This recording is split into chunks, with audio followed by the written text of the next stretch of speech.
Hello everyone, मेरा नाम है शिवम शर्मा और आप देख रहे हैं कोबरा इंस्टीट्यूट यूट्यूब चैनल।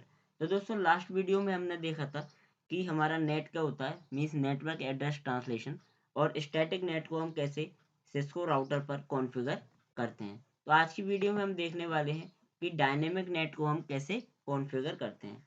जैसा कि आपने देखा था लास्ट वीडियो में, जो स्टैटिक नेट होता है उसमें हम वन आईपी के साथ हाइड कर देते हैं, और डायनेमिक नेट हमें ये फैसिलिटी प्रोवाइड करता है कि हम मल्टीपल आईपीस की रेंज में कन्वर्ट या हाइड कर सकते हैं। जस्ट लाइक मैंने यहाँ पर एक कंडीशन लिखी है, देख लीजिए। We want to translate 192.168.1.2 to 192.168.1.4 means, देखो 1.1 आईपी इसकी है, गेटवे है, 1.2, 1.3 एंड 1.4।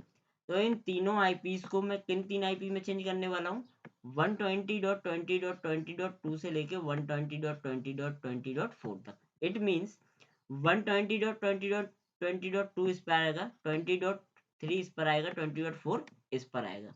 ओके, तो चलिए स्टार्ट करते हैं किस तरीके से हमें इस पर काम करना है। क्योंकि मुझे इस रेंज को हाइड करना है, तो जो कमांड्स मेरी होंगी वो किस राउटर पर रन होंगी, इस वाले राउटर पर। ओके, तो चलिए स्टार्ट करते हैं।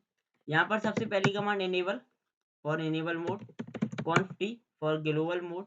अब यहाँ पर हमारी कमांड चलती है एक्सेस लिस्ट। एक्सेस लिस्ट क्या होता है दोस्तों? एक्सेस लिस्ट यहाँ पर आपकी दो टाइप्स की होती है, मेन दो टाइप की होती है, स्टैंडर्ड एंड एक्सटेंडेड। एक और होती है नेम्ड एसीएल, नेम्ड जैसे बोलते हैं एक्सेस लिस्ट, पर उसमें वहां पर हम नाम लेते हैं। जो स्टैंडर्ड लिस्ट होती है उसमें हम लेते हैं 1 से लेके 99 तक कोई भी नंबर। ये जो स्टैंडर्ड है उसमें क्या होता है कि जब हमें हमारा सिर्फ सोर्स पता हो, डेस्टिनेशन आईपी एड्रेस नहीं पता हो, तब वहां पर हम क्या स्टैंडर्ड एसी जो एक्सेस लिस्ट है उसका यूज करते हैं। और जब हमें सोर्स और डेस्टिनेशन दोनों आईपी एड्रेस के बारे में फुल इंफॉर्मेशन है, तब वहां पर हम क्या यूज करते हैं, एक्सटेंडेड एसीएल। तो यहाँ पर हमें सिर्फ हमारा सोर्स एड्रेस पता है, ये वाला, क्योंकि जो हम यहाँ पर जिस आईपी में हाइड करने वाले हैं वो कोई भी डेस्टिनेशन आईपी एड्रेस नहीं है, वो हमारे किसी भी राउटर का गेटवे या कुछ भी नहीं है। ये हम अलग से कुछ भी आईपी एड्रेस ले रहे हैं, सिर्फ फेक मतलब अपने आईपी को हाइड करने के लिए। तो यहाँ पर हम 1 से लेकर 99 तक कोई भी नंबर यहाँ पर हम ले सकते हैं। जैसे मैंने 75 ले लिया। इससे क्या होता है कि अगर मैं चाहूँ तो यहाँ पर क्या कर सकता हूँ, किसी और एक्सेस लिस्ट के नंबर के थ्रू और भी अलग से रूल्स बना सकता हूँ डायनेमिक राउटिंग के। 75 नंबर पर मैंने एक डायनेमिक नेट बना दिया, 76 नंबर पर दूसरा बना सकता हूँ, 77 नंबर पर मैं दूसरी कॉन्फ़िगरेशन कर सकता हूँ। ओके, चलिए करते हैं। अब हम यहाँ पर देते हैं परमिट। परमिट का मतलब यहाँ पर ये है कि इन तीनों आईपीस को हम यहाँ पर परमिट देंगे कि आप हाइड या आप पर हम कोई भी अपना जो टास्क है वो परफॉर्म कर सकते हैं। तो उसके लिए हम यहाँ पर परमिशन इसको देने वाले हैं। तो एक एक करके तीनों आईपीस को परमिशन देंगे। यहाँ पर मैंने दिया 1.2, और यहाँ पर डिफॉल्ट गेटवे दे देते हैं इसका। डिफॉल्ट गेटवे क्या होता है, डिफॉल्ट सबनेट 0.0.0.0। इसी तरीके से दूसरी आईपी भी दे देंगे 1.3, और डिफॉल्ट सबनेट सेम रहेगा वही है ना। और यहाँ पर एक और दे दिया मैंने .4। तीनों आईपीस को मैंने परमिशन दिया। इसके बाद हमारी कमेंट चलती है आईपी नेट पूल।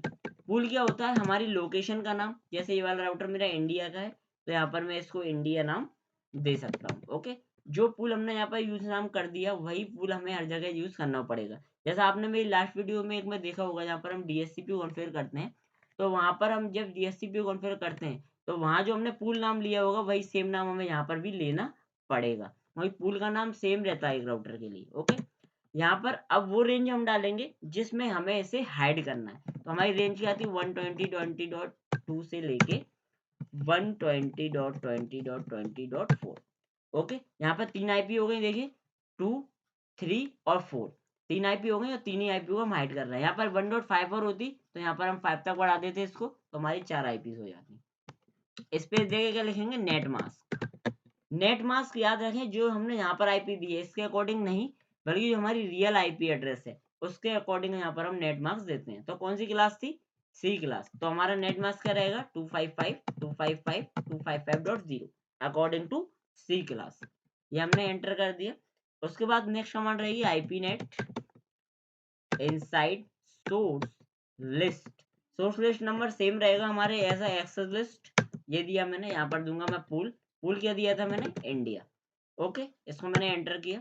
अब वही सेम टेक्निक जो हम लास्ट में किया था हमने स्टैटिक नेट में, एफ ए के सबसे पहले हम एफ ए पोर्ट के अंदर आएंगे, आईपी नेट इनसाइड करेंगे, इंच सीरियल पोर्ट के अंदर जाएंगे और यहाँ पर हम कर देंगे आईपी नेट आउटसाइड। इससे हमारे इनकमिंग और आउटगोइंग दोनों सर्विसेज पर ये अप्लाई हो जाती है। ओके, यहाँ पर हम कर देंगे एंड मतलब हमारी कॉन्फ़िगरेशन सेव हो गई है। ओके, हो गया है। अब देखते हैं हम यहाँ पर किसी भी एक कंप्यूटर से, इनमें से किसी भी कंप्यूटर से अगर इन 3 आईपी एड्रेस को मैं पिंग करता हूँ तो हमें हमारा रियल आईपी एड्रेस नहीं मिलेगा, क्या मिलेगा, फेक।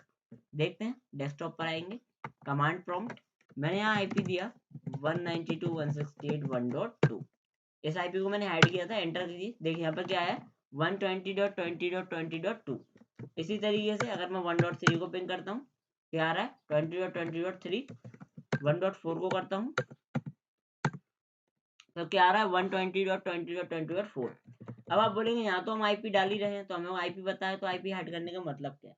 तो दोस्तों एक बात याद रखिए, जो सर्वर होता है उस पर एक डोमेन नेम होता है, तो कोई भी आपकी आईपी को पिंग नहीं करेगा। पिंग क्या करेगा, जैसे india.com है ना, wipro.com, google.com, इसको पिंग करेगा। तो पिंग करने पर जो आईपी एड्रेस उसको मिलेगा वो हमारा रियल आईपी एड्रेस नहीं मिलेगा, बल्कि जिस आईपी एड्रेस में हमने उसको हाइड किया है, प्राइवेट एक अलग से जो हमने आईपी एड्रेस को दिया है फेक वाला, वो उसको वहां पर मिलेगा, जिससे हमारी हैकिंग की हमारे हैक होने के चांस बहुत कम हो जाएंगे क्योंकि उस पर उसे बहुत ज्यादा मेहनत करना पड़ेगी। तो ये सिक्योरिटी पर्पज से सबसे ज़्यादा सही है और सबसे ज़्यादा अच्छा है। और सबसे ज़्यादा यूज़ होने वाला हमारा डायनेमिक नेट और पैट नेट है। स्टैटिक नेट का यूज़ सबसे कम किया जाता है। तो नेक्स्ट वीडियो में हम देखेंगे पैट नेट। तो आज की वीडियो में इतना ही दोस्तों। अगर वीडियो अच्छी लगी हो तो लाइक कीजिए, शेयर कीजिए, कमेंट कीजिए और अपने दोस्तों के साथ सबसे ज़्यादा शेयर कीजिए, जिससे वो भी नेटवर्किंग की और एथिकल हैकिंग की दुनिया में आगे बढ़ सकें। ओके दोस्तों, थैंक यू, धन्यवाद।